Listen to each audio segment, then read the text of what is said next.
Well, switching gears, if you will, luxury automaker Rolls-Royce saw strong demand across their entire product portfolio in 2022, and it led to an 8% increase in sales compared to 2021.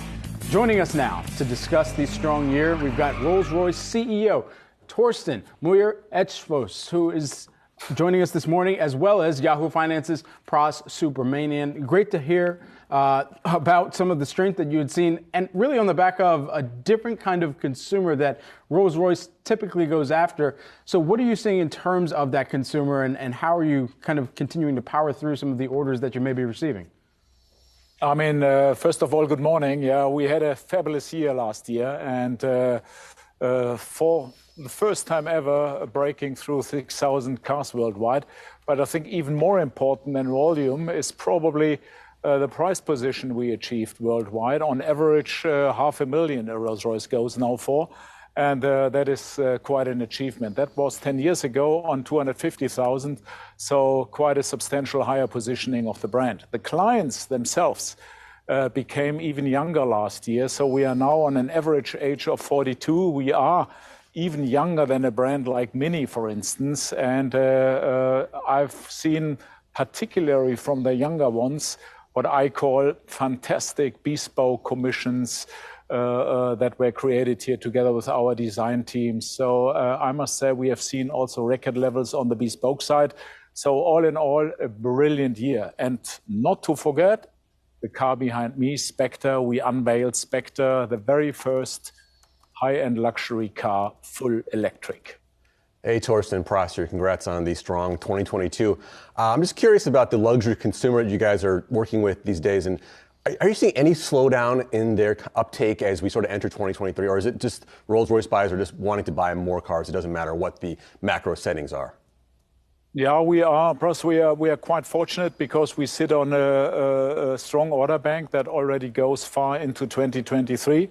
Probably around 8 to 9 months, and more to come. We haven't seen a slowdown yet. Let's see how it plays out over the course of the next 2 or 3 months.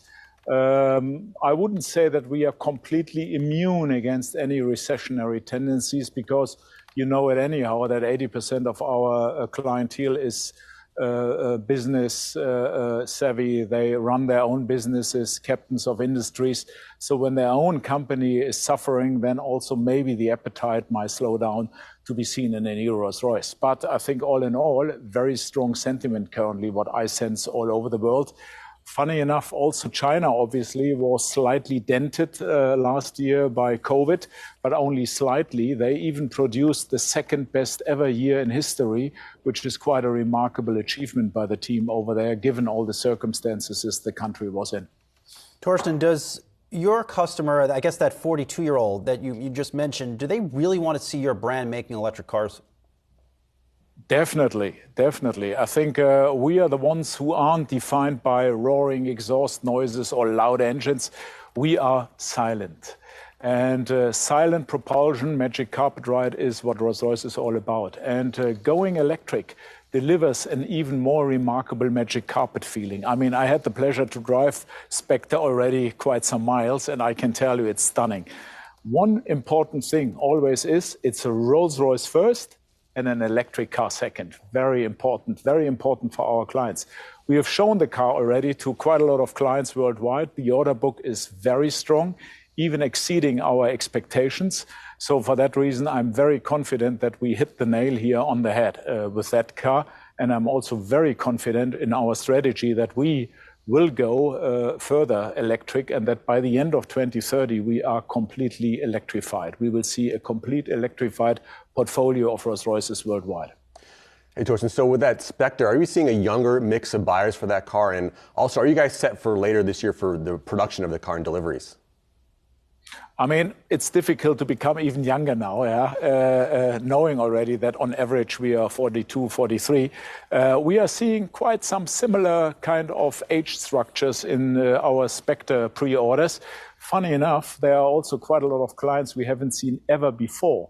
Clients who are coming for the very first time to us for the reasons that this Spectre is fully electric.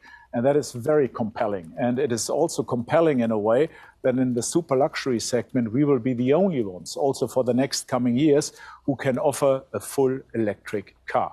And I think that resonates extremely well with some clienteles who are fond to be seen only in electric cars. Even within the consumer environment right now, as you kind of look across the global economy and get a sense of how your business can weather a recession and where you will need to continue to kind of, like other businesses, look across the cost structure that you do have right now. Have you needed to kind of implement a playbook, even at Rolls-Royce, despite you having a more affluent consumer, some type of recessionary playbook? I mean, we always were extremely cautious in ramping up fixed costs, for instance, or installing expensive structures. I mean, I said it already, this business isn't immune against any recessionary tendencies, and it's a quite volatile business.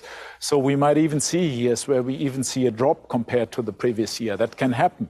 That shouldn't be a worry at all because it will come back. My clear conviction is that structures need to be lean because I always want to be profitable. So our break even is very low, and for very good reasons. And I think that's the way also to steer a luxury brand, to make that luxury brand, I would call it immune against certain fluctuations in the market.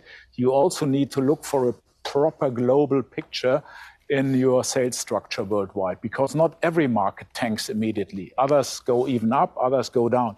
So you need to have that global balanced picture, and that will give you certain stability over time. And that's exactly what we have achieved. And so for that reason, I'm quite confident. I call it myself cautiously optimistic about the outlook for 2023 and definitely also for 2024, because 2024, Spectre comes into full play and will form, I call it the third column between Cullinan, Ghost, and then Spectre.